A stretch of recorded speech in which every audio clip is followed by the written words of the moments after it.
You're watching Ayit TV, empowering you.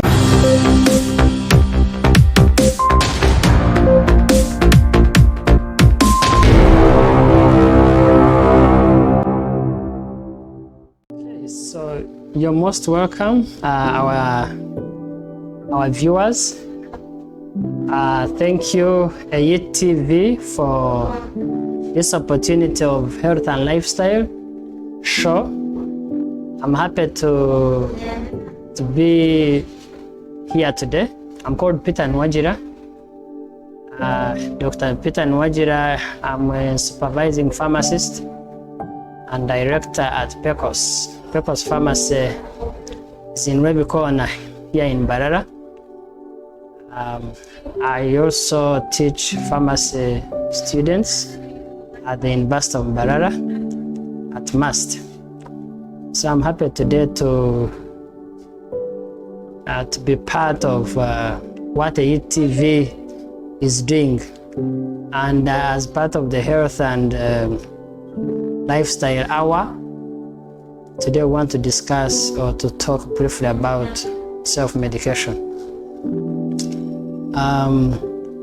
So self-medication is one of the silent killers, a time bomb in our generation. Self-medication is the use of drugs when we prescribe for ourselves drugs. So the use of drugs for self-diagnosed ailments. So it involves you going to the pharmacy, pick a drug, but you have not seen a physician, you've not seen a medical practitioner to diagnose your condition in the right procedure. But you get a headache, and then you come to the pharmacy and you say, I want antimalarials. I think what I'm feeling is malaria. So you have diagnosed for yourself a condition which you, in your opinion, but which may not always be the case. So that is self-medication. So we are using drugs, or our population is using drugs for conditions that have not been duly diagnosed. So self-medication is rampant world over, globally. More than 90% of our population here in Uganda do self-medication. The educated, the uneducated, the rich, the poor. It's a problem that faces all of us, and in all generations. So I want to bring it to our attention that it is a silent killer. Why? Because of the dangers of self-medication. There are so many dangers. Many people have given themselves drugs and ended up getting complications from the very drugs, because the drugs they took were not for the conditions that they were suffering from. So you get two symptoms, okay? A headache and anxiety. You think you have blood pressure, so you go and pick drugs for blood pressure when actually it could be another condition. So there is a big danger. We've had many drug interactions where you pick a drug, you already have a drug that is treating a condition that was diagnosed, or drugs were prescribed for you, but you also go and do self-medication. So when those 2 or 3 or many drugs combine, then you have them interacting, and they may cause problems. They have given us allergies, allergic reactions. They've given us severe illnesses. Okay, they have made some of the illnesses very severe. We have a big problem. Self-medication also brings what we call missed diagnosis. So today, if you have for example, an ulcer's attack, okay? Peptic ulcer disease, if you already suffer it, and one of the symptoms that we know is vomiting, is upper abdominal pains. So you come to the pharmacy and take a drug that probably relieves the pain, but the nausea is still there. So when you come to the pharmacy, the symptoms, you tell us the few symptoms that you're suffering and not all the symptoms. So someone will diagnose a different condition, when actually if you had come while all the symptoms were still available, it would be very easy for a doctor to know that these are symptoms of peptic ulcer disease. So it can bring misdiagnosis, it can bring allergic reactions as part of adverse drug reactions, okay? It can also cause antibiotic resistance for those who actually take self-medication with antibiotics. We have a big problem when we use antibiotics for conditions that they are not meant for. Then we will get those conditions or those infections will now start to resist, okay, the drugs that should have been treating them. So in other words, there is resistance, okay, of the microorganisms that cause these infections. They resist the drugs because they have been given these drugs even when the infection was not the right one for that drug. So we cause antibiotic resistance. So it means that the next time you suffer from an antibiotic, a bacterial infection, next time you suffer from a bacterial infection, the drugs, the antibiotics will not be very helpful. So that is a very big problem. And it is a time bomb. It is a problem that is increasing because people are using antibiotics without having to do the tests, okay, to confirm whether this infection is due to a bacteria or it is due to a virus, for which we give antivirals or we give symptomatic management, okay, for viral infections. Or it could be a fungal infections, okay?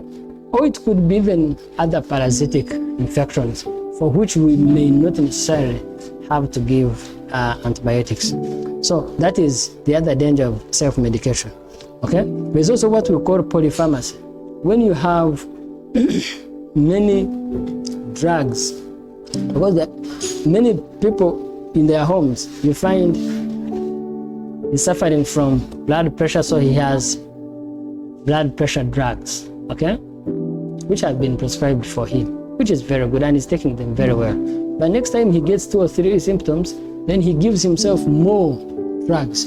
So you find that there are those that are prescribed and those that are not, are self-medicated. So you have a lot of drugs which you use, and they make your bodies weaker, they will interact, they will cause allergies, they may even make your situations severe. So what are some of the factors that influence or that cause, that make people to go for self-medication? One is generally our attitude, okay? We have what we call a poor health-seeking behavior. Poor health-seeking behavior means that when people get sick or feel weak, how do they get help? Most of them get it from themselves, which is really bad. That's a poor health-seeking behavior. When you get sick, you're supposed to go to a health facility, you're supposed to go to see a health professional, okay? So one is poor health-seeking behavior. Secondly, part of health-seeking behavior, people wait when the symptoms are severe for them to go to the hospital, okay? So when you delay, it means a condition can become severe, and by the time you reach the hospital, okay, or when it becomes so severe and it is at night and you cannot access the hospital, then you run to a drug shop and get drugs, which is self-medication. So poor health-seeking behavior. The other one is, yes, our economic status, our economic situation. Most of our population are poor. So most people cannot afford drugs every time they need them.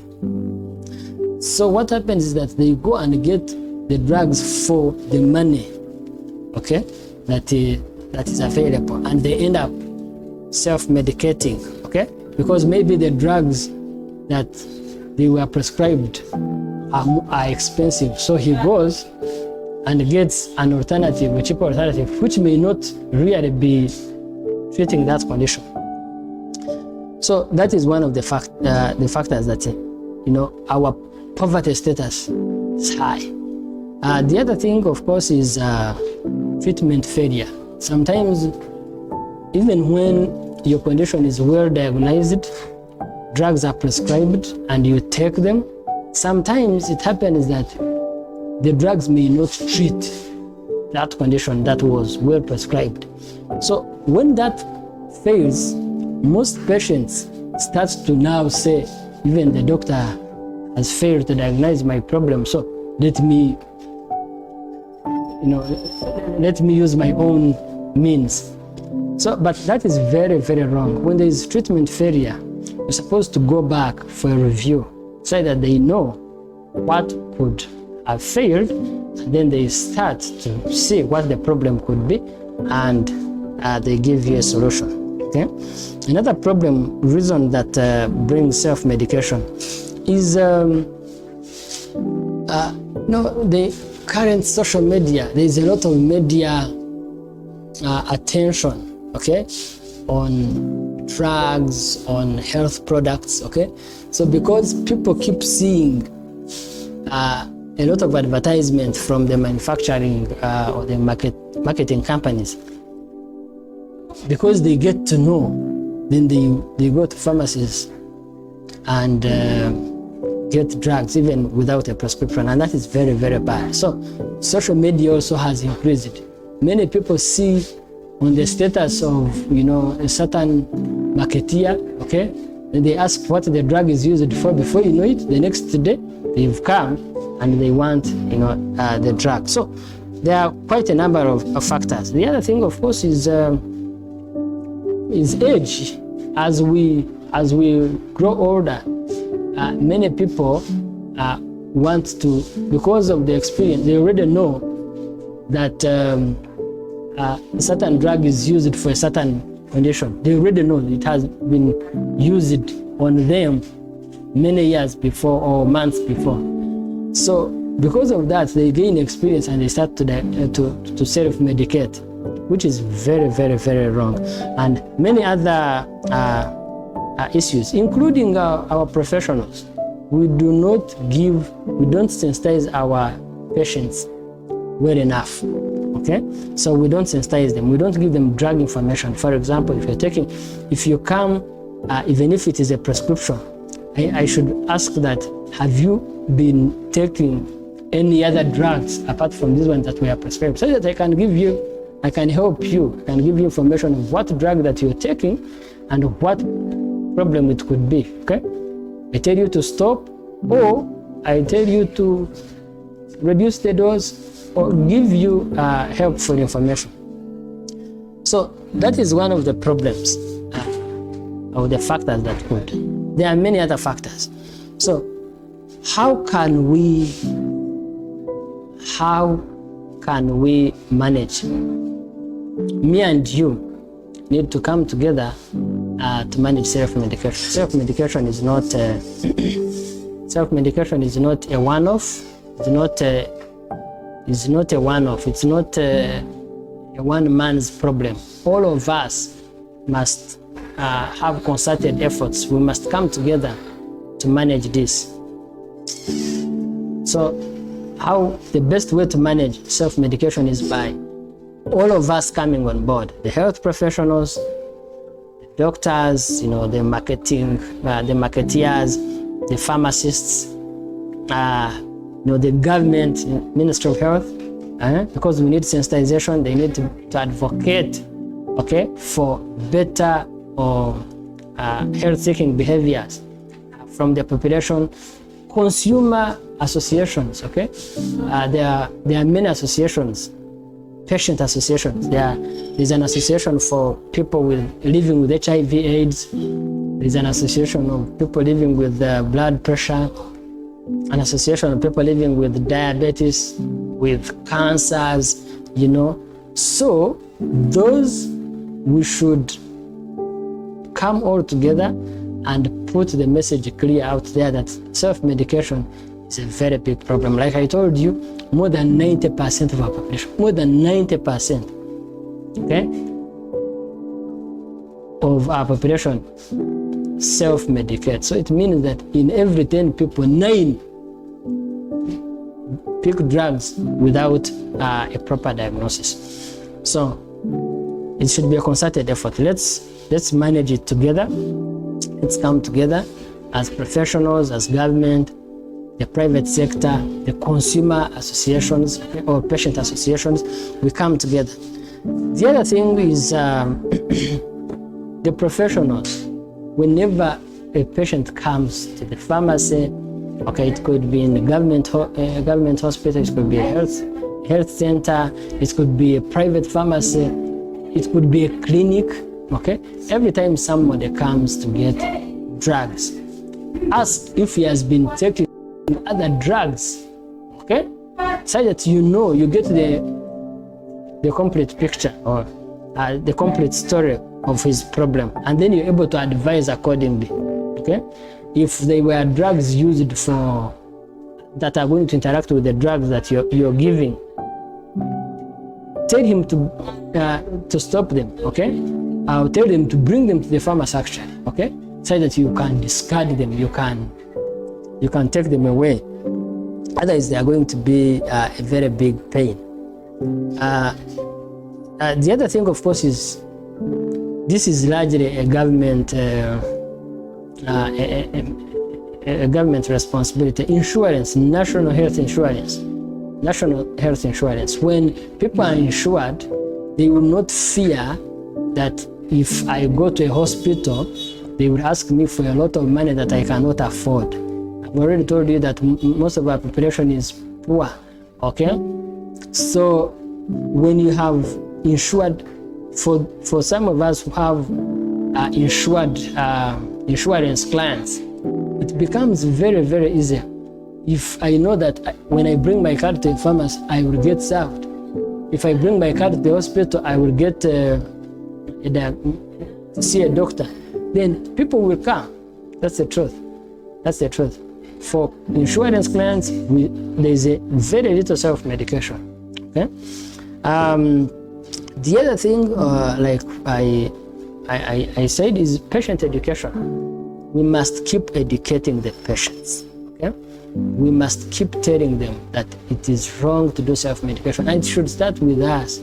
Even some health professionals, they go on and are seen diagnosing themselves. You're not supposed, even if I get sick, a trained pharmacist, you know all these drugs, but when you get sick, go and see a doctor. Let him give you a diagnosis, okay? And then you can go to your pharmacy and get the right medication. So there is a lot that we can do about self-medication if we all come together. If we love our neighbor, if we have, there's what we call being a brother's keeper, okay?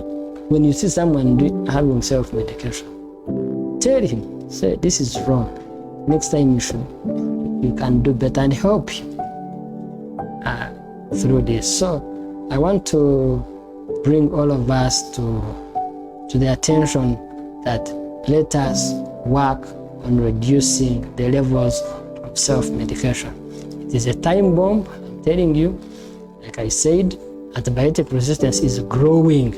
Most of the antibiotics now in our pharmacies, okay, in the government hospitals, are not working.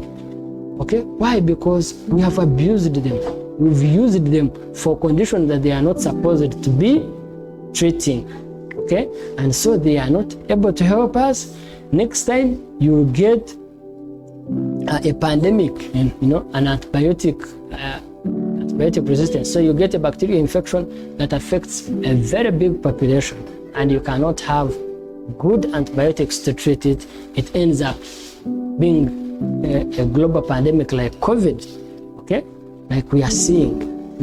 You find you cannot treat a simple condition because the drugs that would have treated it were abused and can no longer be very active. So I call upon all of us, and please come to the pharmacies, get that rightful information. Here at Pecos, we do our best. We do drug information, we do CMEs, or educating patients on what is happening from time to time, so that they get this information, and when they have any health problem, they come to the pharmacy, they come to go to the doctors to get a prescription, and it has helped. It has really helped, especially we have been putting a lot of emphasis on those that are having chronic illnesses, diabetes, blood pressure, cancers, HIV. I am happy that the government is coming to realize that pharmacies can give a lot of help to the patients, okay, when they are given the resources, okay, when they are given the resources. Like I can say, if all our pharmacies are trying to do the right thing for the patients, we're going to see self-medication reducing. We're going to see a lot of changes among our patients. We are going to see health conditions not getting too severe in a short time. Okay, why? Because the patients are getting the rightful drugs for the rightful conditions. They are suffering. Okay, when you call them for review, if you say within 2 weeks come for review, these patients will come. Not you call them for review, they keep there. At the end of the month, when a condition gets worse, or they get a new condition, a new disease, then they come running to the nearest drug shop, even without a prescription. So I want to thank you, and I want to call all of us to the attention of working together and reducing self-medication. I want to thank also AIT TV, okay, for putting up such a program, okay? Health and lifestyle, putting up this program to educate, to help our population know the right thing. I want to thank you, and I pray that you will support them in whichever way, okay?